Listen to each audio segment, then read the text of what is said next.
नमस्कार, मैं कुमार सुधीर। आप मुझे देख रहे हो मेरे YouTube channel science and technology पे। Chemical reaction and equation class 10 का ये हम लोग दूसरा वीडियो लेके आए हैं। पहले वीडियो में मैंने व्हाट इज चेंज को डिस्कस किया है। आप जाकर के अगर नहीं देखे हो तो पहला वीडियो आप जाकर पहले देख लें।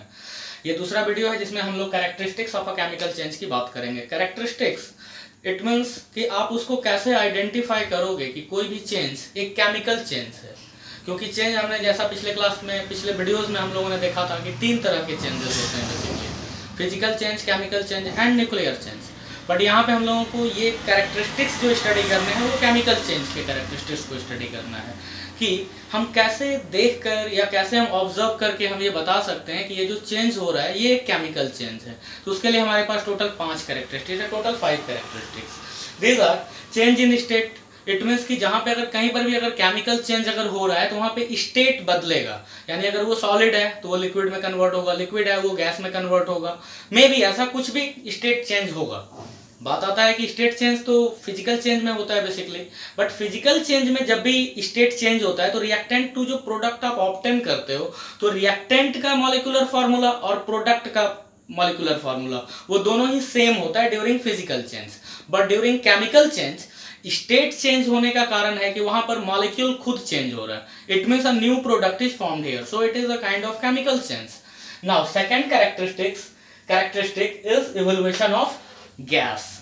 सो ड्यूरिंग अगर कोई भी अगर एक चेंज अगर हो रहा है और वहां से अगर गैस इवॉल्व हो रहा है इट मींस कि वो एक केमिकल चेंज ही है। क्योंकि गैस इवॉल्व होने का मतलब है कि एक नया प्रोडक्ट जनरेट हो रहा है। वहां पे जो भी आपने लिया है वो गैस नहीं है, वो कुछ और है, वो सॉलिड है, लिक्विड है, समथिंग एल्स, बट वो गैस के फॉर्म में वहां पे प्रोडक्शन आ रहा है। तो अगर गैस का प्रोडक्शन अगर हो रहा है किसी भी चेंज में तो उस चेंज को हम केमिकल चेंज के अंदर का एक एग्जांपल हमारे लिए हो सकता है जो हम लोग वैक्स जो जलाते हैं, मोमबत्ती, candle. Actually wax higher member alkane group का हायर मेंबर है। वो उसका chemical formula C20H42 to C22H46 होता है। It means it is a mixture of higher member alkane group. So ये एक मिक्सचर है जो आप पैराफिन वैक्स जो आप यूज करते हैं घर में, और इसका स्टेट सॉलिड होता है, सॉलिड। और जब ये ऑक्सीजन के कांटेक्ट में जाता है और फिर पहले आप इसको हीट एनर्जी देते हो तो वो लिक्विफाइड हो जाता है। तो वहां पर जो स्टेट चेंज हो रहा है तो इसके केमिकल फार्मूला में कोई चेंजिंग नहीं हो रहा है। यानी जो अभी C20H42 टू C22H46 जो मॉलिक्यूलर स्ट्रक्चर है उसका, तो वो सिर्फ सॉलिड टू लिक्विड में कन्वर्ट हो रहा है, वो एक फिजिकल चेंज है। लेकिन जैसे ही वो एक बार लिक्विड स्टेट को अटेन कर लेता है और फिर वेपर फेज में कन्वर्ट होता है, वहां पे वो ऑक्सीजन के साथ कंबाइंड होता है और ऑक्सीजन के साथ मिलकर के CO2 and H2O plus energy release करता है यहाँ पे। तो यहाँ पर जैसे ही वो न्यू प्रोडक्ट फॉर्म्ड हो रहा है तो यहाँ पर ये अभी केमिकल चेंज है। लेकिन जब वैक्स मेल्ट होता है, वो मेल्ट होकर सॉलिड टू लिक्विड जब वो कन्वर्ट होता है तो वहां पर वो फिजिकल चेंज होता है। लेकिन जब वो वेपर में बनने के बाद फिर ऑक्सीजन के कांटेक्ट में जाता है और कार्बन डाइऑक्साइड एंड वाटर जब वो अलग प्रोडक्ट के फॉर्म में रिलीज करता है विथ एनर्जी, तो वहां पर वो केमिकल चेंज को शो करता है। So the first one, change in state where wax solid, oxygen जो कि गैसियस फॉर्म में है इसके साथ ये कंबाइंड हो रहा है, तो CO2 ये गैस फॉर्म कर रहा है यहाँ पे, और H2O ये भी वेपर के फॉर्म में बाहर आ रहा है।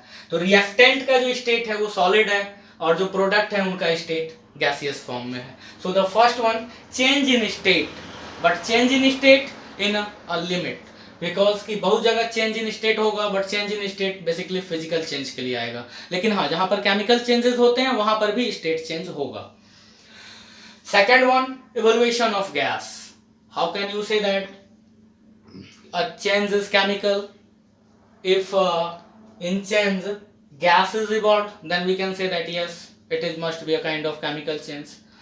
For example, if we dip a piece of zinc or zinc granules in sulfuric acid in a test tube, then what happens?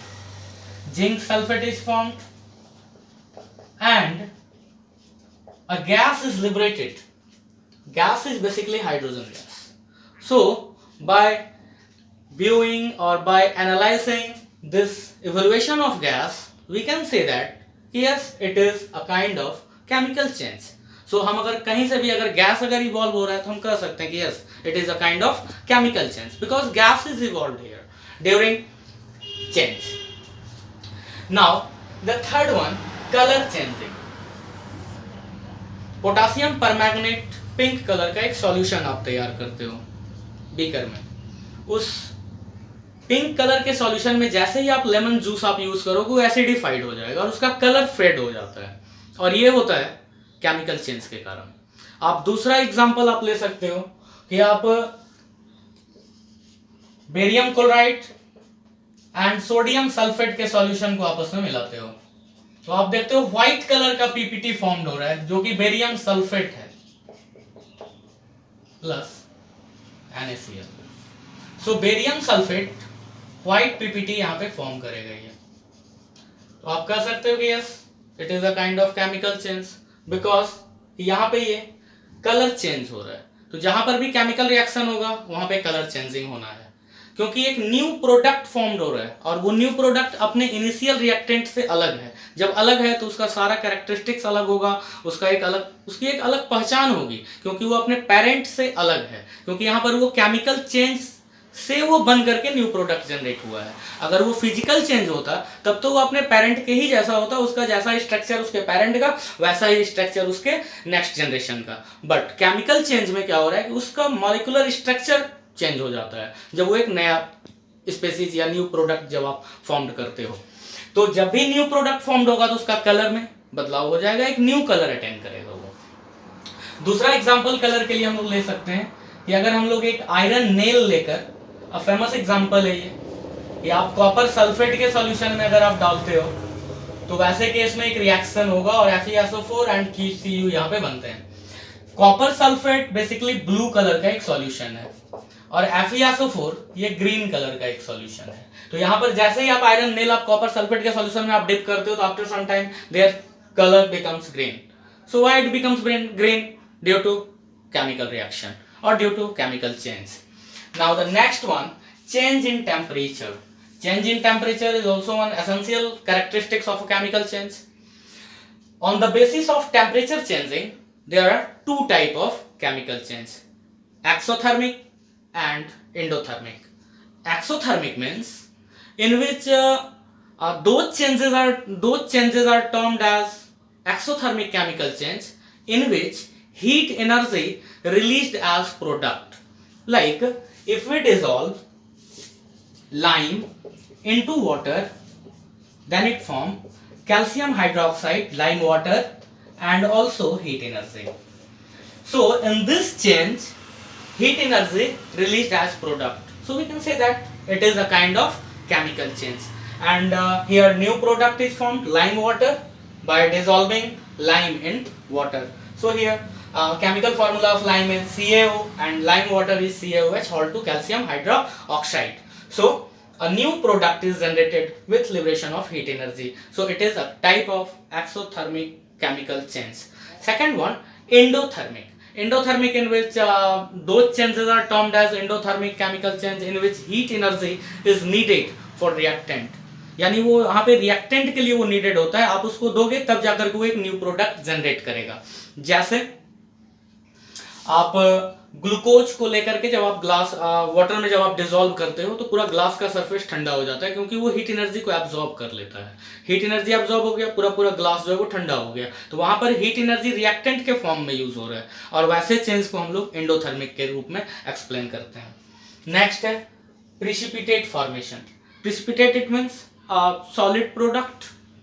सो अगर कोई भी चेंज में अगर एक प्रोडक्ट अगर सॉलिड आ रहा है मतलब वहां पे स्टेट बदल रहा है, जो आपने लिया था वो कोई और था, वो गैस था, वो लिक्विड था या जो भी था, बट आपने जब उसको मिलाया तो जो प्रोडक्ट था वो प्रिसिपिटेट बना. Precipitate it means settle down in the bottom.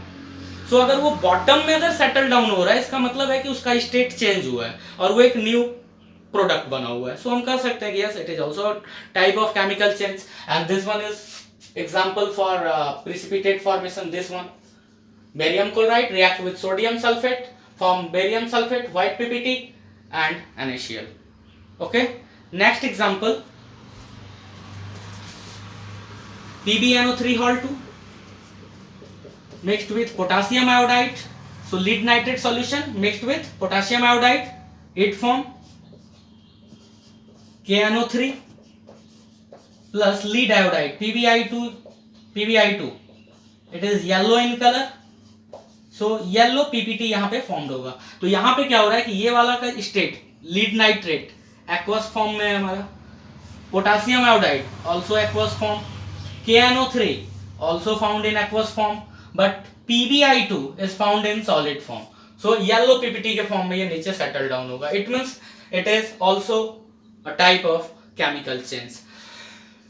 It is not possible for any change that all these characteristics are available.